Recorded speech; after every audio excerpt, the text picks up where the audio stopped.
The Ten Shadows technique, as expressed through this world, will be different since it's a completely different age and world. So the way Izuku interprets the power will be unique to him.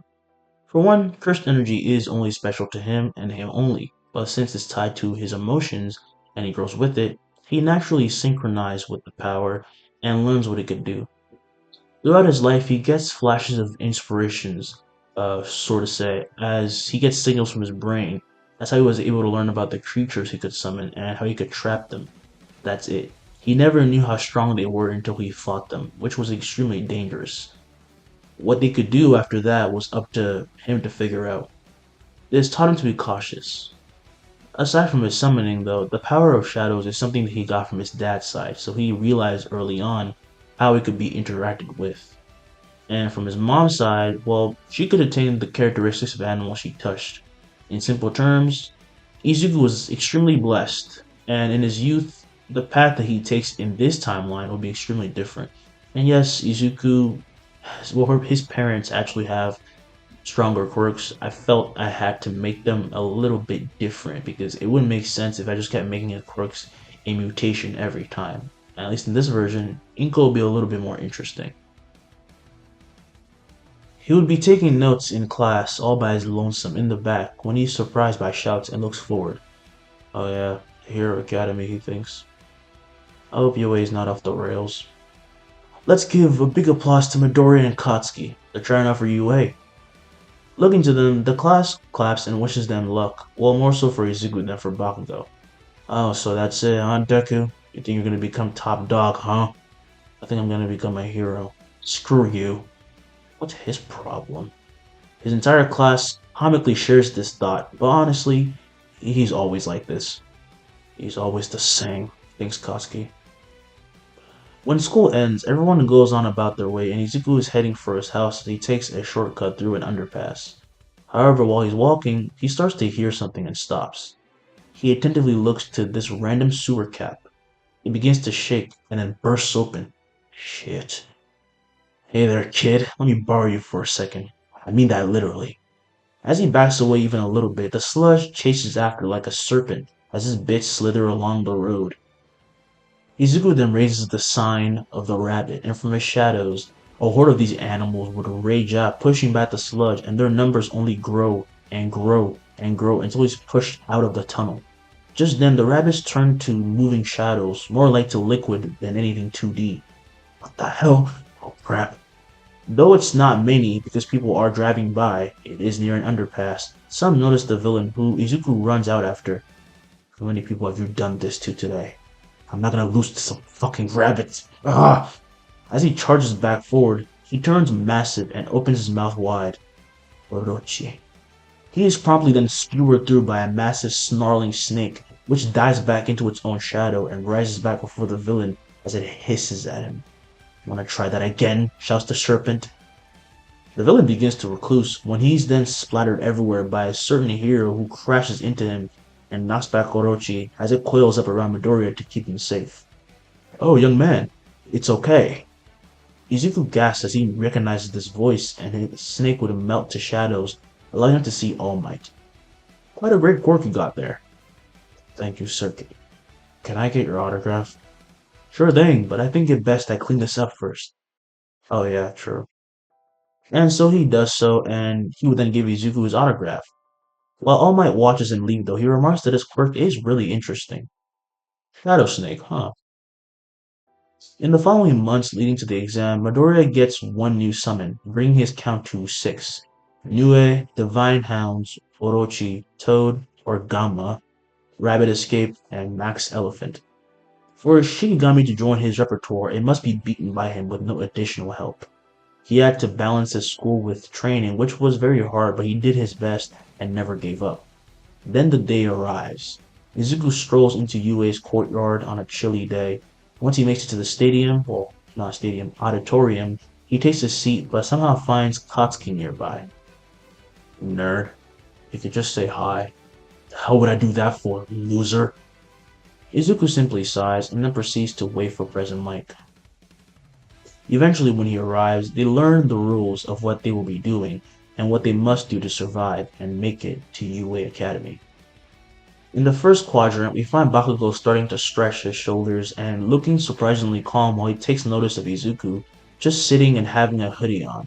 He's literally not doing anything. He's just sitting on the ground with a hoodie on, and he's wondering the hell's wrong with him.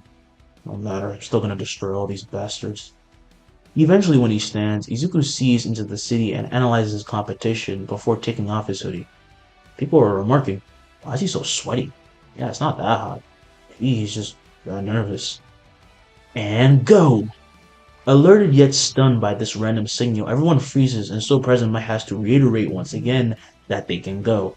Come on, there are no real countdowns in battle.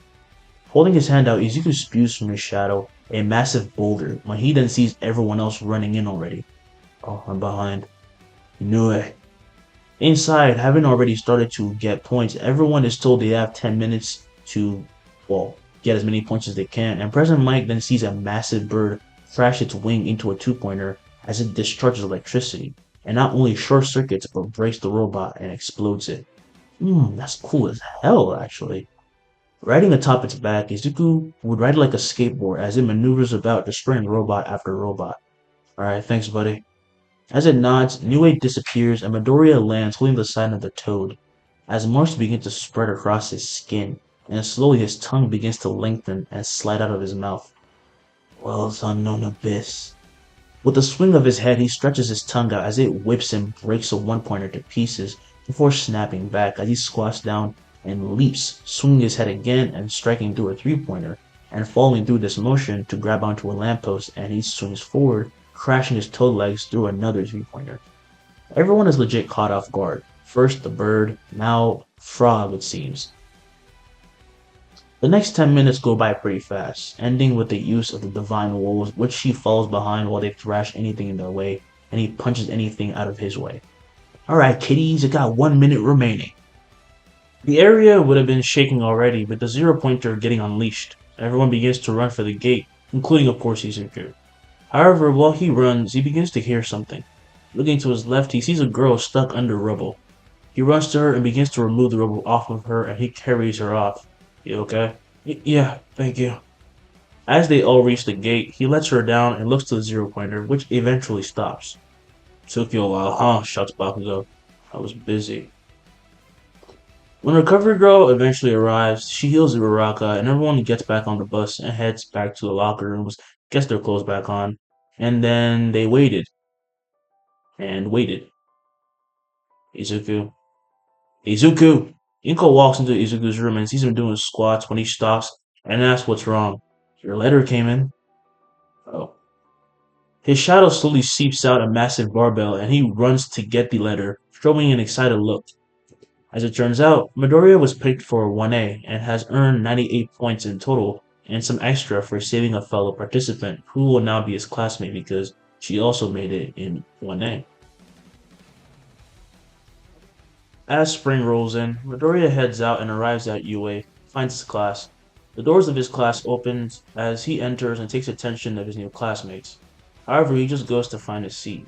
As he walks by Katsuki and Ida arguing, he sits behind Katsuki.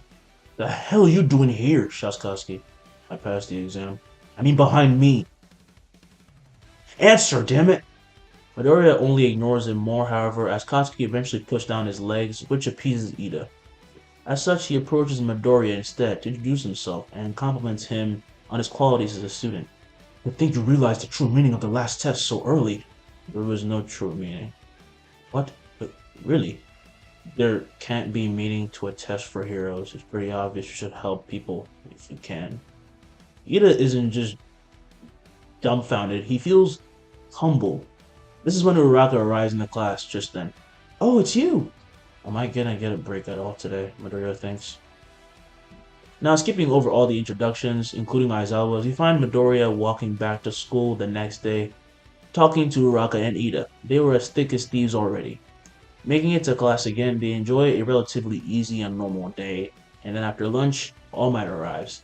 Here I am, walking through the door like a normal person. Whoa, it's him. So he really was teaching here. As All Might marches into the class, everyone is surprised he's really here and in his Silver Age costume, which is iconic. The hero then says his class focuses on trials and facing each other head on with their quirks. before that, you will need new costumes. He presses a remote, and from the wall, suitcases are expelled, holding what they assume is her costumes, and All Might confirms it, which makes them run and grab them in a frenzy. After they change, they get to ground beta, looking like true junior heroes. That's where you're going with, huh? Shouts Klotski. Lame, says the one wearing grenades on their arms. Midoriya fires back. Nerd, jackass. Whoa there. As their argument is broken up by Kirishima, he says to calm down. You guys really don't get along, huh? I don't want to sound petty, but Bakugo did start it, Ribbit. Shut up, Toad. I'm a frown. All Might then cuts in, having everybody calm down as he obviously noticed the commotion and asks that whatever they may have between each other shouldn't ruin the class. But on that subject, I'm glad to see you again, young man. Wait, you have met once before? Asked Ida. I got attacked by a villain, he squished it. His class is taken off guard by how casually he says this, but from what they've seen, this seems like normal Midoriya behavior. He always acts cool about most things. That's besides the point. Let's get on to the actual trial.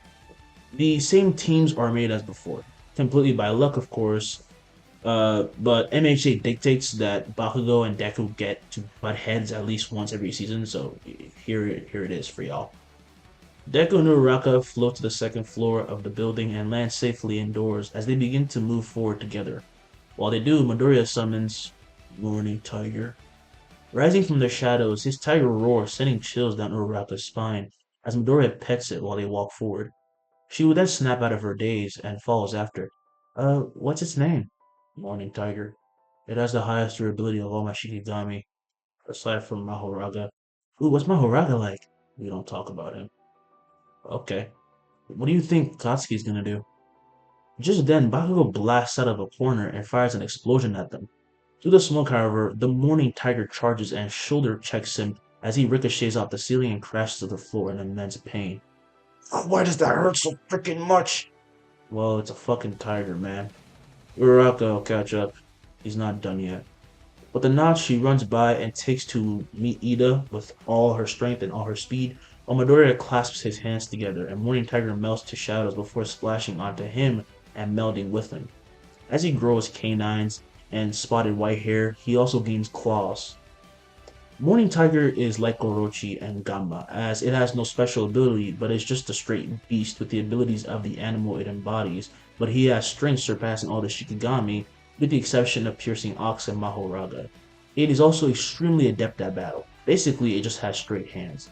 I made it like this because we legitimately don't know what Morning Tiger's power is, but this seems very plausible. Like, it's just really good at fighting, it seems. Because Niue can throw hands like that in Agito form. I mean, come on.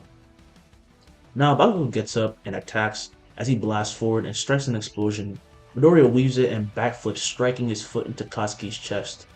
Bakugo's bones damn near break as he crashes on the other end of the hall, and Izuku gets worried. Huh? Tachan! Running to him, he turns him over and sees him out cold, quickly checks his breath. In a panic. Young Midoriya, is he okay? Midoriya turns back and puts a thumbs up, and everyone is relieved. Didn't he know he was that strong? Asked Todoroki. Too strong, says Midoriya. I overestimated Klaxon's durability. Like, way too... Uraraka. He cuts Bakugo and then runs for Uraraka and actually catches up right as she reaches the room where Ida is. Upon entering, they hide behind two pillars parallel to each other, and Ida, hearing something, suddenly turns mid-villain monologue. Who goes there? Show yourselves, heroes. What he doesn't notice is his own moving shadow, from which Midoriya's head rises, and he grabs his leg. Ida is abruptly tripped to the floor and looks back, seeing Midoriya, and is shocked while Uraraka runs by and touches the bomb, thus giving them the win. Hero Team wins! He can do that? Asked Kirishima. He's full of surprises, ain't he? Ina says, yeah, I thought he could like only use shadows as a medium or something. Katsuki, when he eventually comes to, is left shocked and in a daze when he heard how quickly he got defeated. In less than a minute, no less. While everyone is talking about the exercise and what could be done better and actually criticizing him for not taking advantage of Ida's speed while he protected the bomb instead, of going against Deku, because honestly, he's the fastest in class. He just was checked out, honestly.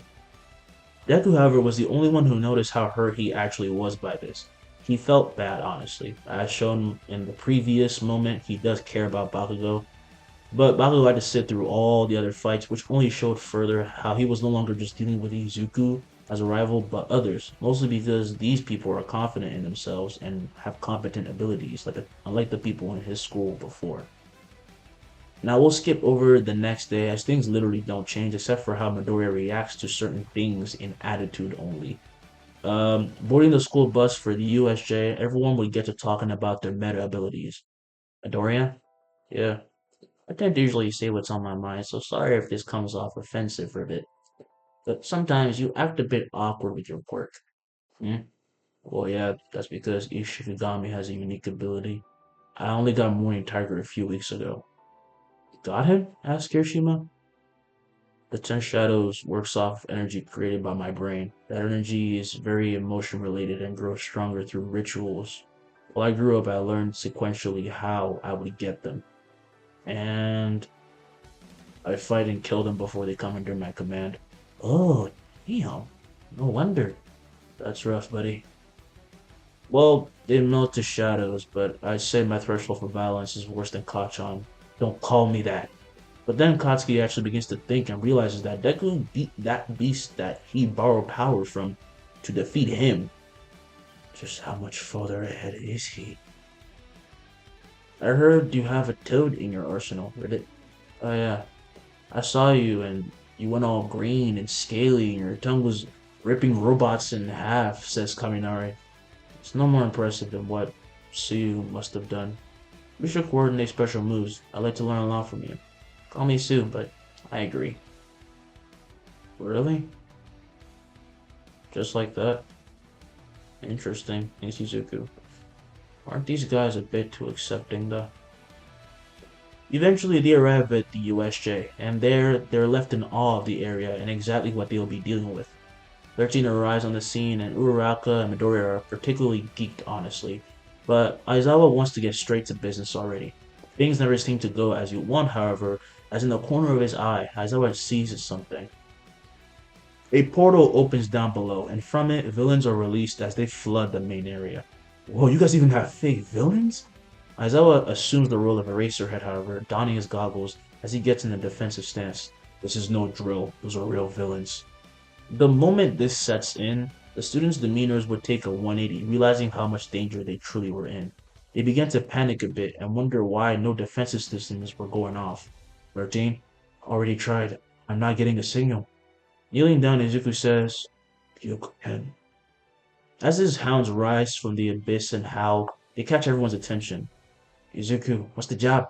Yeah, what is it? They can talk? Shouts Uraka. I need you to deliver a message. As they nod, they run past him and push aside the doors of the USJ. Deku stands, saying that they will be very fast and make it to UA and the nearby police station respectfully. It does mean I'm gonna be nerfed by 40% though. Alright then, get out of here, says Aizawa. No one feels good about this, especially the hot-blooded individuals present, including the usually reserved Deku, but it's too late as Aizawa jumps down and begins the battle by himself. 13 then makes the kids run for the door when a wave of darkness blinds them. Holy shit, shouts Mineta.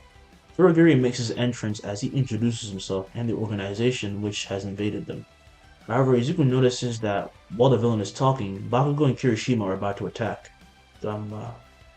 Two tongues erupt from his shadow, binding them in place before they can move. Midoriya! Let me go, nerd! No. Did you forget what 13's quirk is? Don't interfere. You'll only make things worse. As she steps forward and takes the cap off her finger, 13 activates her black hole and begins to suck Kirigiri towards her, ripping away his mist from him. And to combat this, he begins to spread his darkness, but the hero simply puts up the suction of her power by releasing another cap on her hand. I don't want to end up killing you. Please stop. She then releases another cap, and then the next finger, and the next, until Kirigiri drops to the floor, having lost the darkness hiding him. He looked humanoid, and felt his body was tearing away from him, even though she had stopped attacking. For the sake of Shigaraki. As he screams, he unleashes a concussive blast of darkness, which is sucked towards 13, only to be grabbing a hold of her instead, and not actually trying to crush her bones. and suddenly everything went dark. When they could see again, Midoriya was falling towards water. No, crap, no shadow. I need to get closer. He holds his hand for a seal and waits for any bit of shadow from the waters. As he nears it, he just manages to summon Nue, and a villain reaches from the waters to grab the bird's leg, only to be electrocuted, with the Shikigami rising into the air and landing on the ship nearby and letting Deku off. Thanks, buddy. The bird nods with a grunt. I'll be here. As he says this, as Nue says this, all that happens is that he just stays on standby for now. And I'm gonna explain something. All the summons of the Ten Shadows are distinctively in this version able to communicate and have their own form of ego, which will grow more and more. And their personalities are built to Deku's traits and soul, parts of his personality. So they're one thing specifically, but they do have a purpose and function and ego, like I said. Deku then looks aft, seeing Tsuyu land aboard with Mineta, who says, "Oh my god, Tsu, thank you. I was so scared." As he tries to grab her boob, though, he's backhanded and dropped, with Tsu asking Deku what their plan is. "Just how significantly weakened are you?" "Not by that much, but my Shikigami will be a bit weaker. I can make up the difference. Don't worry. I think we should up Aizawa-sensei. Clearly we've been split up." Cutting to Bakugo, he and Kirishima had been taken to a wrecked building to simulate an environment covered in flames. Kirishima drops a beaten villain to the floor like so many before around them. Bunch of mooks. "Alright, let's go help everyone," says Kirishima. "I'm gonna go join Eraserhead." "Wait, but we almost got in 13's way. We owe it to him. Come on, take responsibility like a man." "You think I would have been this deep shit if I didn't need that nerd. Never said yet. Watch out." As he snuck from behind, without even looking back, he slams the villain to the floor with an explosion to his head. "I noticed. You're usually so hot-headed." "Nice. I'm always calm, you bastard." Meanwhile, Shigaraki would be facing the hands of the terrible Nomu as his arm is being broken whilst he's held down. Shigaraki approaches Razor while he's being restrained, saying, "Canceling out quirks isn't special when you're up against so much strength." Just then, as Aizawa tries to even move his arm, it's held down and nearly breaks in two as he screams, only for the Nomu to be struck in the face, sending it tumbling and rolling until it stops itself. As the dust clears, Deku is present, helping Eraserhead stand and bursting with cursed energy. "What? How did Nomu?" "Nue." As Deku throws the teacher into the air, he is caught by Nue, who flies off while Deku turns and meets his fist with the Nomu. Both cave in the floor and lower, staggering, but Deku swings on the Nomu's arms as he grabs a hold of it and clocks it right in the brain with his foot, crushing it in. However, even though it twitches and winces in pain for a little bit, the Nomu just slams into the floor, erupting a massive cloud of dust. "Midoriya!" shouts Eraserhead. "At least you're a good teacher," says Shigaraki. Suddenly, though, he's choked from behind as he tries to grab Izuku. Shigaraki's arms are then restrained by tongues while Deku's grip grows stronger and stronger until he passes out and is released. The confused Nomu looks around and finally notices him. If there's anyone who has expertise in combat and strength in this version of anything, it's Izuku Midoriya. Early on, he realized that he had to bear the weight of things in his shadow, and he used it to work out. For days and years, he had kept heavy things and weights in his shadow purposely, and turned his body to one of steel, first and foremost. "My appearance is deceiving, isn't it?" says Deku. With his next step, he blitzes and knocks the Nomu in the face, making its neck crack and spin the opposite way. And as he falls, he fuses with Morning Tiger, clawing his hands through its stomach. The Nomu twists his neck back to normal and begins to swing wildly, but Deku weaves and dodges and keeps dodging, flowing cursed energy into his eyes, until he begins to mix in claw after claw strike and every 3 hits from the Nomu. His biceps, throat, and stomach are clawed out open and again, over and over. "Midoriya, no! It's not gonna last long. That thing's actually trying to kill him." From the stairs, we see the warrior classmates and the beaten Kurogiri, and the students are startled suddenly as the doors are ripped off their hinges. When they turn, all their worries disappear, with All Might having arrived. "I am here." And he's not smiling, obviously. Moving down in a blink, he handles all remaining villains and blocks a hit from the Nomu, which nearly hits Deku's face. The boy responds quickly by gripping the Nomu's other arm and digs in his claws as it screams. Both he and All Might then cock back their fists. "We should really stop meeting like this," agreed. As they both punch with all their might, the Nomu is sent crashing into the forest area. And as they run forward, All Might easily passes Deku, telling him to go back. "No fucking way. More. More." As he fuses in more cursed energy, Deku forces himself to catch up as both find the Nomu when it gets up and swing, forcing Deku to slide under its arm, while All Might brings a Carolina smash at the Nomu, whose chest is split open. Deku from behind then claws into its back. All Might strikes another punch, and then Deku another and another, until they're both left screaming as they pound into the creature relentlessly. And they're finally beginning to see like massive damage occur as trees are torn from the floor from the mere shockwave of these relentless barrages. Todoroki, Bakugo, and Kirishima had arrived where the villains had gathered and saw this from afar when suddenly All Might is running over and stops before them, dropping the beaten Nomu. Where the hell's Deku? Oh, he was with here. As he rises from a trailing shadow, he comes out with the villain he throws to the floor. Noticed him last second. He's been blocking the signal. As he relaxes, he loses his bestial form. So, we start to clean up. As he makes the sign of Orochi, everyone looks at him dumbfounded. All Might for a kid slightly keeping up with him at all, and the others because they assume he's been busy considering how fucked his hero costume is now. Other heroes and police arrive with ambulance and everything is taken care of. The kids are given a day off, and when they return the day after, Deku found himself in the lounge. All Might? Yes, I know it's a lot, but I need your help, young Midoriya. So, your quirk. It wasn't your quirk at first, but it became your quirk after you trained and well. Why me? Well, first off, your physical abilities are the best I've seen in terms of quirks besides mine, so you will accept the power much more easily. And that look in your eyes, fighting that Nomu. Though I like to make it so you didn't put yourself in danger, it seems you have a propensity to do so. And a hero isn't anything if not reckless. Young Midoriya, will you accept? Sure. Very casual, huh? A casual person. But how does this work? Ripping out a hair, All Might says, "Eat this hair." Fuck no. I, I know it sounds a bit gross. That's because it is, All Might. You just do this. Holding one of his fingers over another, he slices it open with a fingernail and tells All Might to let him slice his. He does so and then asks him, "You do have one quirk, yes? If you focus all energy onto a certain point, even when not applying it to quirks, you can turn brute strength into something more." After they cut their fingers, they just touch them together and pass on DNA just like that. The quirk had been passed on, but now Deku had to learn a new power.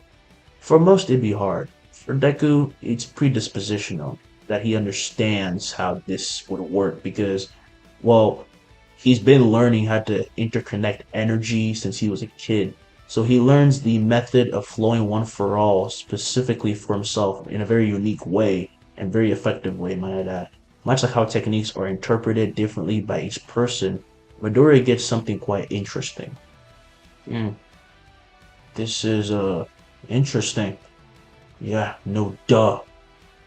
Shigaraki, the first user of One for All, that's his name actually, and all the other users find themselves in Izuku Midoriya's innate domain. For Megumi, it was a cave of darkness. For Deku, it is a shrine entirely white, holding statues of each Shikigami he has. Those he has are black, and those that he doesn't have but can get are white. And the most massive present is the divine General Mahoraga. "The hell is this?" asked Banjo. As he walks to the Gamma statue and touches it, he's suddenly sucked into it, and the other users look to the statue shocked and get on guard. "The hell is this kid?" "Banjo! Banjo!" That statue then begins to move, twitch, and then gains flesh and texture as it leaps from its placehold and morphs into a humanoid form in the semblance of Banjo. The hero looks at himself and then everyone. Fuck! The other users approach and touch him, noticing how tough and scaly his body is, and how much taller and bulkier he was. He was now towering over them with ease. Imagine Banjo, but with scales and more muscle, along with his clothes, which are proportionate to his new body. He looks like a half dragon thing, even though he's basically just part toad now, because well, he's a robust guy. This is new. Yeah, this is new. Kudo says. Though a battle had just ended, though, a new one is on the horizon for UA. UA Sports Festival, for which everyone was given 2 weeks to prepare. These weeks consisted of Deku experiencing quite a few bizarre things, such as bizarre dreams. He began to realize weren't dreams because his quirk, like he hadn't done in years, began to send him new information. He hadn't gotten these signals since he was 10. He got 4 revelations, each being about his summons have been. Um, these ones recently have been about how his summons have changed and adapted to the power of One for All. And one extra one is about the new things he's able to do with his cursed energy capacity because it has become damn near endless because of One for All. Since One for All is just like bundle of endless power.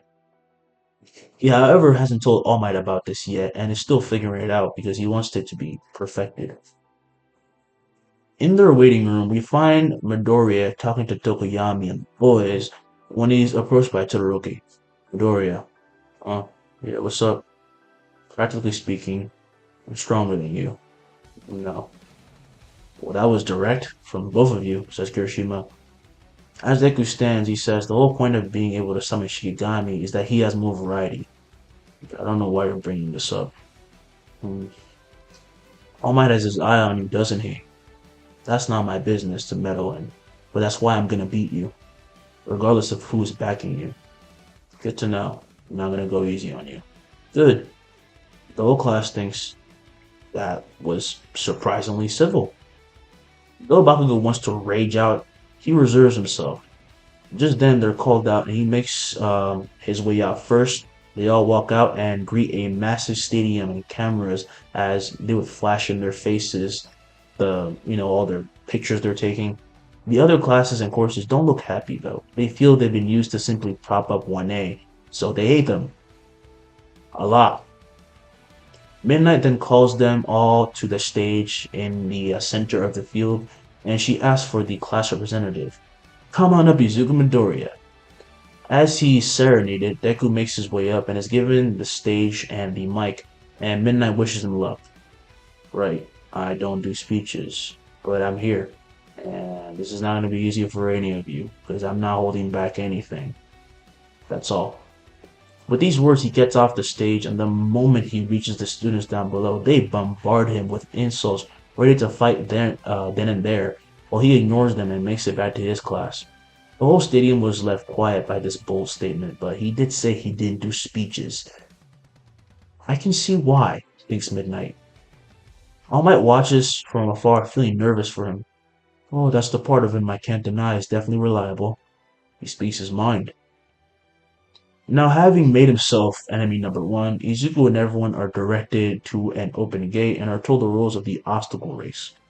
Before anything even begins, because everyone is so revved up and pissed, they're pushing against one another already until the light will just, signal that they can go, and President Mike shouts to begin. All of 1A notices Deku is already gone and figure he's sunk into his shadow, which he has. He's actually sunk into everyone's shadow as he's using the crowd to his advantage. Meanwhile, people in the tunnel are basically ruining their own plans to exit first because they're all just hitting each other. He would slip out the other end with ease and catch the attention on the big screen as he's announced to have taken the lead. He wasn't kidding when he said he could do this very easily, folks. How did he do that? Well, you're the announcer. Why don't you tell them? Asked his co-announcer Aizawa, who was clearly happy to be there. Well, I gotta build suspension. Ooh, another contender. As Deku looks back, he sees the tunnel be filled with frost and looks back forward. World's unknown abyss. Knew it.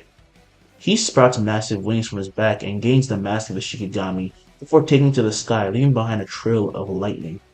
The more his wings flap, sparks of red lightning begin to release instead of the normal color, and suddenly his speed boosts to hypersonic as he flies past the two-pointer and tears it in half with a wing. Fajin. The third user, Bruce, gave his meta ability to Niue, finding it to be best since it naturally performs the same motion over and over by nature by flapping its wings, and by the time it reaches an opponent, the damage will be inconceivable.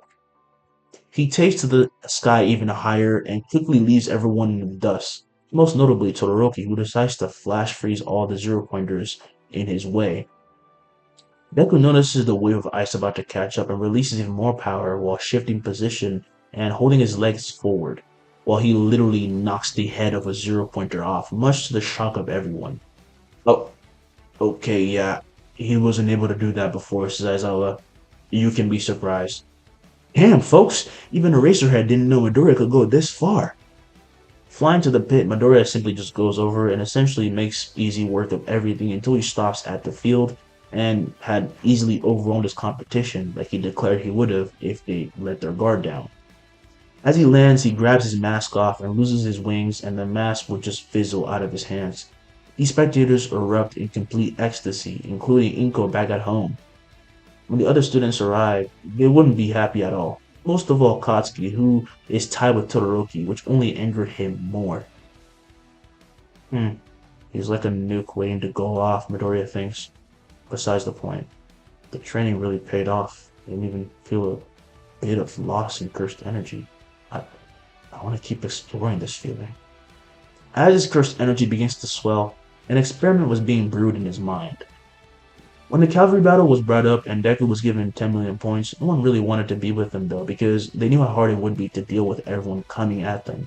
But Deku never planned on choosing anyone. That's part of the experiment. He lost to Midnight. Miss Midnight, yes, my adorable little student. No one wants to team up with me, so can I create a team with my quirk? Oh. Yeah, go ahead. No rest for the wicked, huh? He thanks her and begins to walk away. All eyes are on him again, and those watching wonder what he's gonna do, but one didn't bother to even say anything because it's Midoriya, says Kirishima. This challenge is perfect for him. As this thought ran through his mind and everyone else's, from the floor the mourning tiger rises, being twice its normal size as it snarls and scares off all the competitors. Bring it on, Midoriya, thinks Todoroki. If you've been thinking Midoriya's quirk was anything else, you were wrong, folks. He can summon from his shadows 10 beasts, each with an unique ability, but I'm not going to tell you everything. There's no fun in that. When 15 minutes pass and everyone runs into the fighting arena with their team, Izuku is quickly attacked by many teams, one of which having someone who can turn the ground they stand on to quicksand. This texture would spread all over the ground heading towards Morning Tiger. Deku and the tiger would not panic, and suddenly, as they sink into the ground, they reappear behind them all and are catapulted into the air out of nowhere. What the?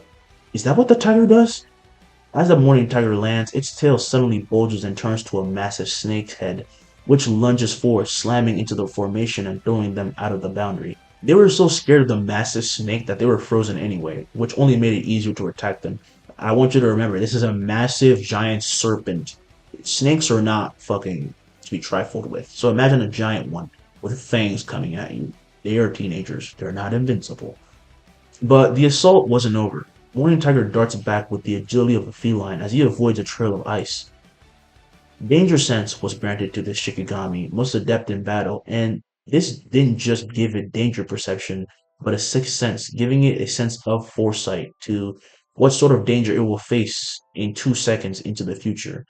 But nothing more and nothing less. He can't see the future, but he instinctively kind of feels it out. The Orochi head then retracts as Morning Tiger turns to face Todoroki's team, but also Bakugo's, as they both aim for Morning Tiger and for Deku's headband. The team rushes forward, and Bakugo's team gets a dig at Deku first, and he fires an explosion before leaping forward, but hits nothing as a massive tendril of darkness rises from Morning Tiger's shadow and strikes him into the sky before a toad leaps out and swings its head towards Todoroki, releasing multiple webs of black whips. Todoroki quickly raises a wall of ice and blocks this, but then the ice begins to crack.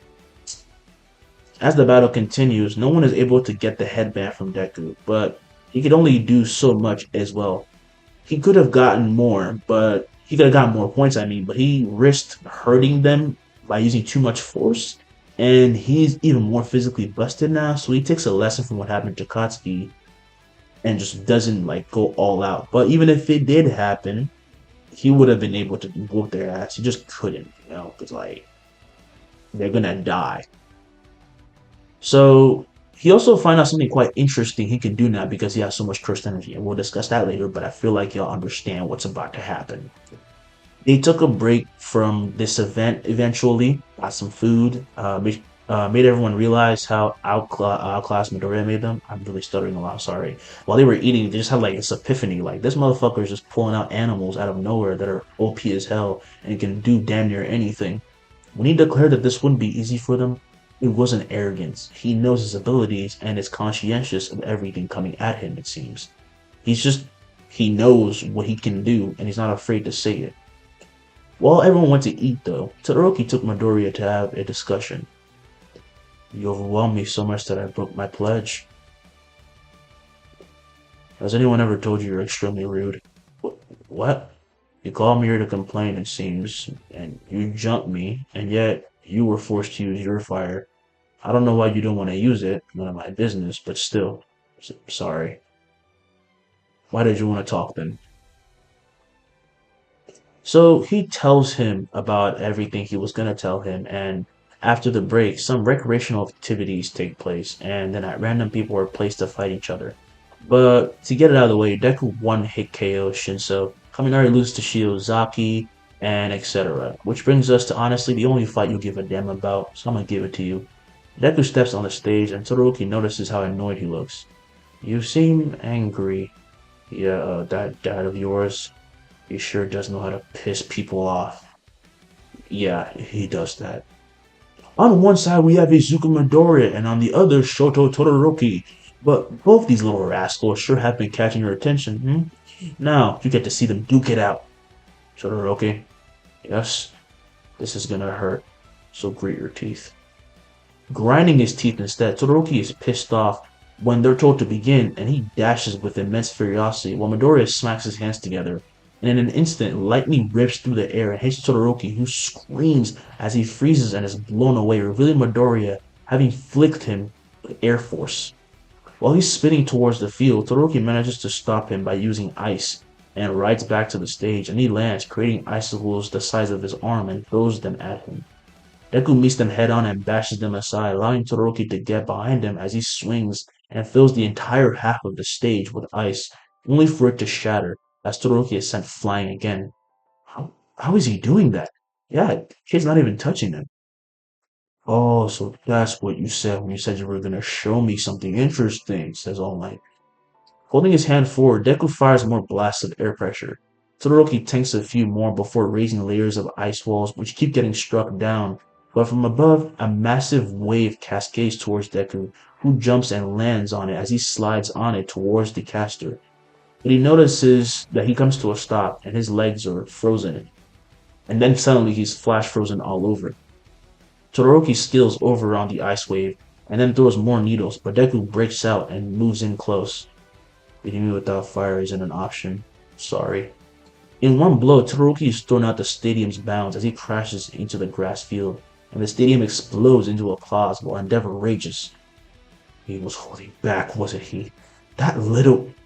Todoroki is left out cold to be picked up by medics, and when he wakes up, he gasps as he finds himself looking at a ceiling, and he sits up abruptly, seeing Deku. Uh, I lost. You got arrogant. I did warn you. Even after everything I heard, I still can't stand that you didn't use your fire. After everything I said. Sorry if your fight was a disaster. Who cares about that? Your reasoning is stupid. Why does it matter if you use that fire? It's your fire, your power, not his. Choose what it does. If you're nothing like him, then it should be fine, right? You don't think you're anything like Endeavor, do you? These words strike a chord in Todoroki, whose eyes would narrow. Look, I need to go for the final match. Just think about it. The world could use a Shoto Todoroki. I even came up with a name for you. Hero name. Icy Hot. That's terrible. Yeah, I stole it from Kachan. Rest up. Wait. Yeah. You and Katsuki. What happened? I like to hear your story. People grow apart sometimes, Todoroki. That's all it is. As he shuts the door behind and leaves, Todoroki falls back onto his bed and sighs, taking a moment before raising his hand and lighting it ablaze. He feels as though this is the first time he's truly seeing them, and his are more beautiful than he could ever remember they were. All he can feel is thankful.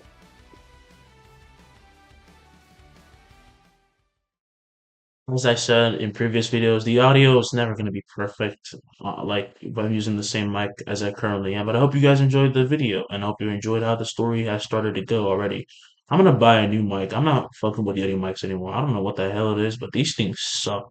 Personally, for me, these things just don't work. It sounds like absolute shit for no reason, and if something's wrong with it, I'm just gonna sell this out to someone else, get some money, and I'm gonna buy a new one because I don't know what's going on, but Yeti mics just ain't it. And I should know my computer is perfectly fine. There's nothing wrong with it. All right, I'll see you guys later. Take care of yourselves and peace.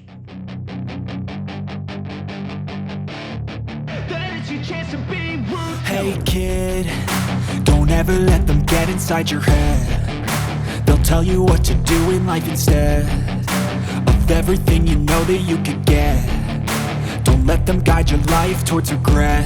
I'll fight for what I love with every breath. My past is filled with things I won't forget.